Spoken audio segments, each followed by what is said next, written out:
Hello दोस्तों, आज हम यहाँ पे बात करने वाले हैं ब्रेस्ट कैंसर के बारे में। और ये कैंसर हमें वुमन में कॉमनली देखने को मिलता है। तो ये कैंसर क्या है और उसमें क्या होता है?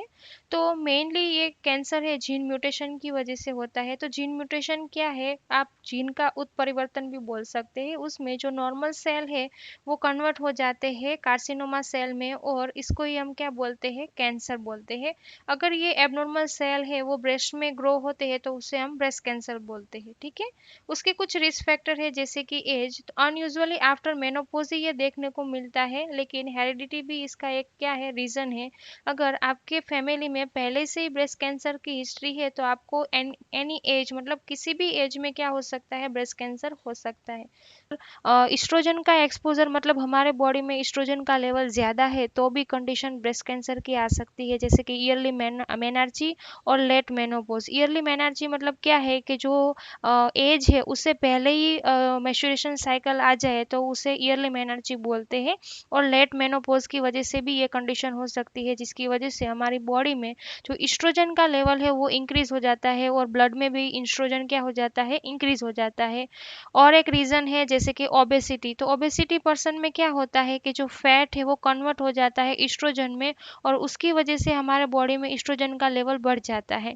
और अल्कोहल भी रीज़न है उसका ब्रेस्ट कैंसर का। Oral contraceptive and nullipara. Nullipara किससे बोलते हैं? जिसे कोई भी बच्चा नहीं है या हो नहीं सकता उसे हम बोलते हैं नलीपेराइटी।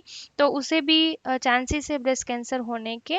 अब हमने तो जान लिया कि रिस्क फैक्टर किस किस की वजह से ये ब्रेस्ट कैंसर होते हैं। तो अब हम बात करते हैं factor that decrease the chances of the breast cancer. हम ऐसे कौन कौन से फैक्टर को अपनी लाइफ में चेंज करके हम इनपुट करें जिसकी वजह से हम क्या कर सकते हैं, इस कंडीशन को हम प्रिवेंट कर सकते हैं। तो जैसे कि आप अपनी लाइफ में एक्सरसाइज करके अपना बॉडी का वेट डिक्रीज करके, आप ओबेसिटी की वजह से जो कैंसर हो रहा है उसे आप प्रिवेंट कर सकते हैं।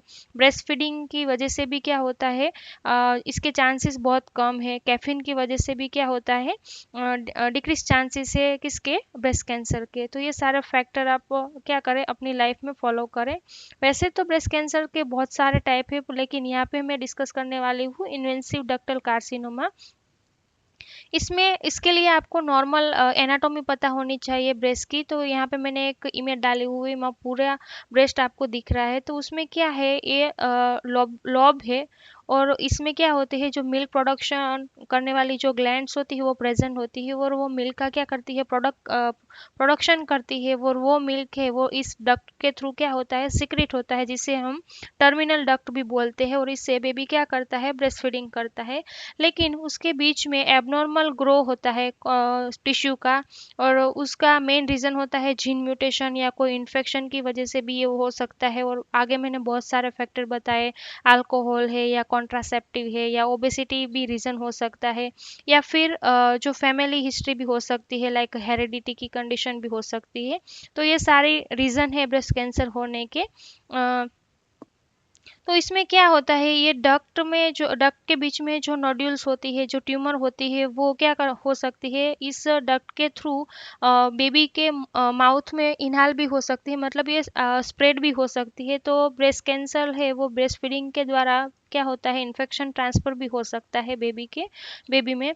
और इसके क्लिनिकली क्या क्या फीचर्स है, आप कैसे उसे डिटेक्ट कर सकते हैं कि वुमन को ब्रेस्ट कैंसर है।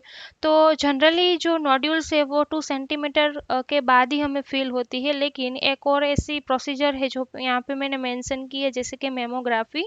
तो उसमें अगर आपकी जो ब्रेस्ट में 1 सेंटीमीटर के अराउंड भी मास है तो भी आप क्या कर सकते हैं, डिटेक्ट कर सकते हैं। और इसकी हेल्प की वजह से हम क्या कर सकते हैं, ईयरली ब्रेस्ट कैंसर को डिटेक्ट कर सकते हैं और प्रिवेंट कर सकते हैं। ठीक है।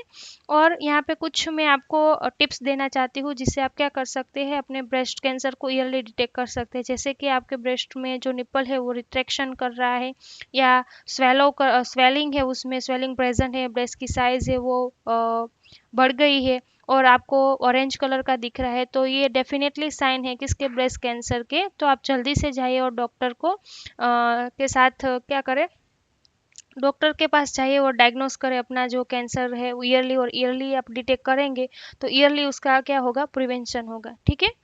ओके। और ब्रेस्ट सेल्फ एग्जामिनेशन क्या है, आप अपनी रूटीन में ये क्या कर सकते हैं, अपना ब्रेस्ट का एग्जामिनेशन करके आप चेक कर सकते हैं कि आपके ब्रेस्ट में कोई एबनॉर्मल स्वेलिंग या नोड्यूल्स है कि नहीं। आप ईयरली उसे क्या कर सकते हैं, डिटेक्ट कर सकते हैं, जिससे आपको पता चल जाए कि उसमें स्वेलिंग या मास है या नहीं, और ईयरली आप क्या कर सके, डिटेक्ट कर सके, और ईयरली उसे प्रिवेंट कर सकते हैं। ठीक है। Okay, thank you so much. Like share and subscribe for more video.